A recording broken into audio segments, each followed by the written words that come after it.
भाइयों और बहनों, इंतजार की घड़ियां खत्म हुई। अगर आप भी ईपीएस 95 पेंशन भोगी हैं तो आज की ये खबर आपके होश उड़ा देगी। दिल्ली के गलियारों से बहुत बड़ी खबर निकलकर सामने आ रही है। प्रधानमंत्री नरेंद्र मोदी ने एक ऐसा फैसला ले लिया जिसकी गूंज पूरे देश में सुनाई दे रही है। आज मैं आप लोगों को ये आश्वासन दे रहा हूं कि 1 फरवरी से आप सभी के खातों में 7,500 और डीए यानी महंगाई भत्ता लागू होने जा रहा है। क्या 1 फरवरी को आपके बैंक अकाउंट में 7,500 और साथ में डीए क्रेडिट होने वाला है? क्या कमांडर अशोक रावत की सालों की तपस्या रंग लाई है? आज की इस वीडियो में मैं आपको वो सच बताऊंगा जो शायद ही किसी न्यूज़ चैनल ने आपको दिखाया होगा। वीडियो को अंत तक देखिएगा क्योंकि बीच में एक ऐसी जानकारी है जिसे सुनकर आप खुशी से झूम उठेंगे। दोस्तों, पिछले कई महीनों से एनएसी नेशनल एजुटेशन कमेटी के चीफ कमांडर अशोक रावत जी के नेतृत्व में लाखों बुजुर्ग पेंशनभोगी सड़कों पर थे। सर्दी हो या गर्मी, हमारे बुजुर्गों ने हार नहीं मानी। अशोक रावत जी ने साफ कर दिया था कि अगर सरकार ने हमारी मांगें नहीं मानी तो एक बार फिर देशव्यापी आंदोलन होगा और इस बार आर पार की लड़ाई होगी। लेकिन सूत्रों के हवाले से खबर आ रही है कि सरकार अब और रिस्क नहीं लेना चाहती। सूत्रों का दावा है कि पीएम मोदी ने खुद इस फाइल पर संज्ञान लिया है। चर्चा तेज है कि 1 फरवरी को बजट सत्र के आसपास या उससे ठीक पहले 70,500 प्लस डीए के प्रस्ताव पर अंतिम मुहर लग सकती है। अब सवाल ये उठता है कि क्या वाकई 1 फरवरी से पैसा मिलना शुरू हो जाएगा? सोशल मीडिया पर एक रिपोर्ट वायरल हो रही है जिसमें दावा किया जा रहा है कि वित्त मंत्रालय और श्रम मंत्रालय के बीच लंबी बैठक हुई है।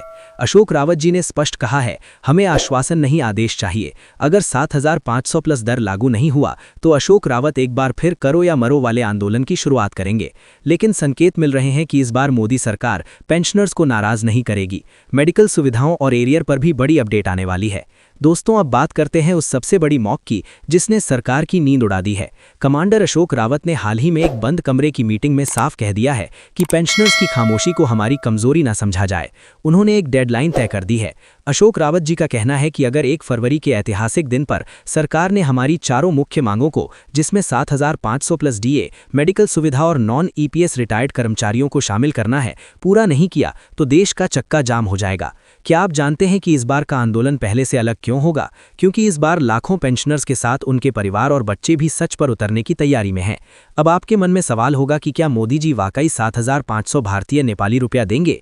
देखिए, चुनावी गणित और पेंशनर्स की बढ़ती नाराजगी को देखते हुए पीएमओ से जो संकेत मिल रहे हैं वो सकारात्मक हैं। सूत्रों के मुताबिक श्रम मंत्रालय ने एक नया ड्राफ्ट तैयार किया। इस ड्राफ्ट में कम से कम पेंशन को बढ़ाने का प्रस्ताव रखा गया है। भले ही सरकार इसे किस्तों में लागू करे, लेकिन 1 फरवरी को होने वाला ऐलान ऐतिहासिक हो सकता है।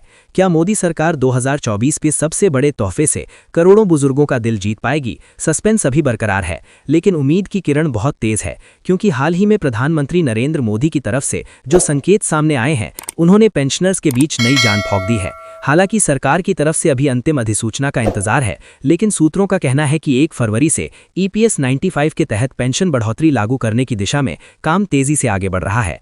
और यही वजह है कि सोशल मीडिया से लेकर जमीनी स्तर तक एक ही सवाल गूंज रहा है, क्या इस बार सच में 7,500 प्लस डीए खाते में आएगा, और अगर आएगा तो किन शर्तों के साथ? क्योंकि इस पूरी लड़ाई में एक नाम सबसे ज्यादा उभरकर सामने आता है, अशोक रावत, जिन्होंने वर्षों से ईपीएस 95 पेंशनर्स की आवाज को सड़क से संसद तक पहुंचाया और साफ शब्दों में कहा कि पेंशन भीख नहीं बल्कि अधिकार है। और यही दबाव आज पड़ता दिख रहा है। बताया जा रहा है कि अशोक रावत की प्रमुख मांगों में न्यूनतम पेंशन 7,500 तय करना, उसके ऊपर डीए जोड़ना और पुरानी विसंगतियों को दूर करना शामिल था। और अब खबर यह है कि इन मांगों पर सहमति बनने की दिशा में ठोस बातचीत हो चुकी है।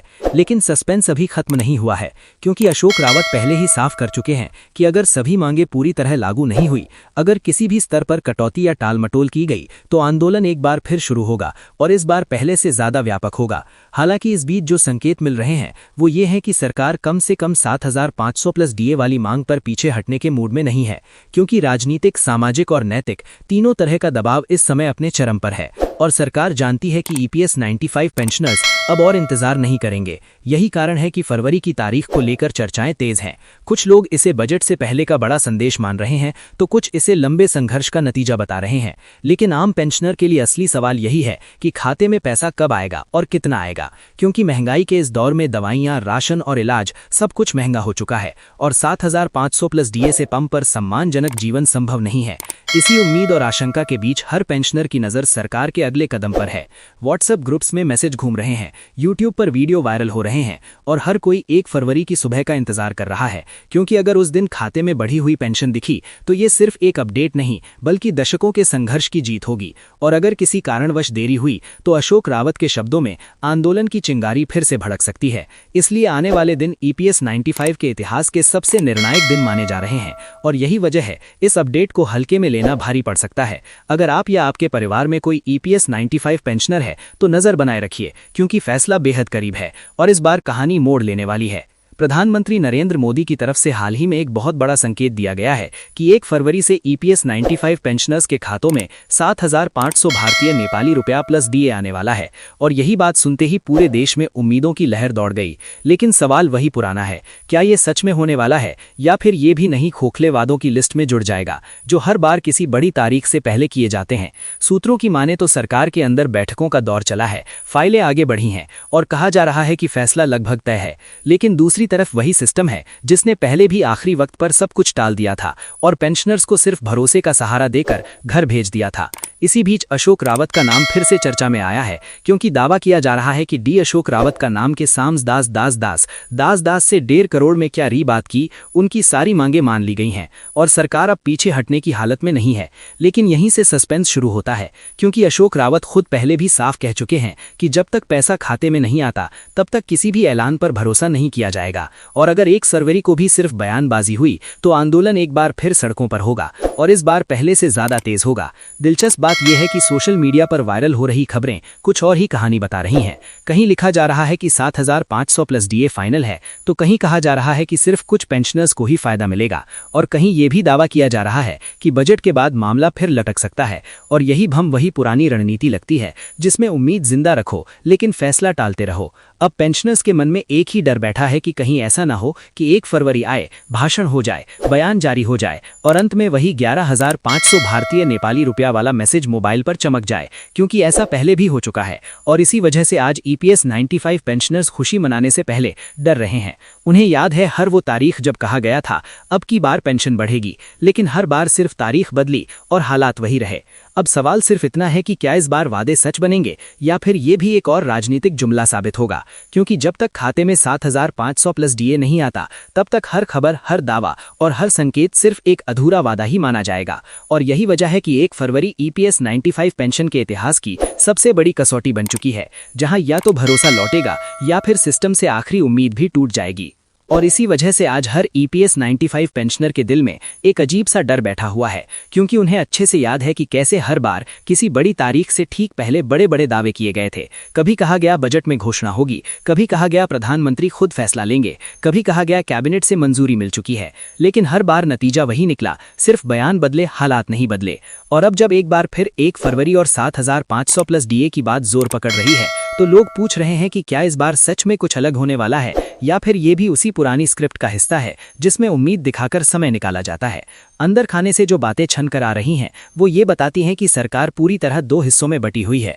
एक तरफ वो लोग हैं जो मानते हैं कि अब EPS 95 पेंशन को बढ़ाना जरूरी हो चुका है वरना सामाजिक नाराजगी बढ़ेगी, और दूसरी तरफ वो अधिकारी हैं जो खर्च और नियमों का हवाला देकर फैसले को टालना चाहते हैं। और यही टकराव सजी बंटी को साला की 4 करके पास में की 4 करके हारा था, नहीं की 4 करके हारा था। अब एक शान की 4 करके हारा था, नहीं कमेंट कर आता है। इस पूरे मामले को और रहस्यमय बना देता है, क्योंकि बाहर से संकेत सकारात्मक दिखते हैं लेकिन अंदर से तस्वीर पूरी तरह साफ नहीं है।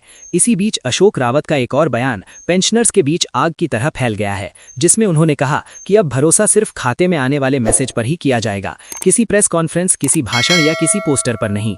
और यही लाइन पेंशनर्स की हकीकत बयां करती है, क्योंकि सालों से उन्हें सिर्फ शब्द मिले, पैसे नहीं मिले। और अगर इस बार भी वही हुआ तो आंदोलन तय है, और वो आंदोलन सिर्फ दिल्ली तक सीमित नहीं रहेगा बल्कि हर राज्य, हर शहर और हर फैक्ट्री गेट तक पहुंचेगा। अब सवाल ये है कि क्या सरकार इस जोखिम को लेने के मूड में है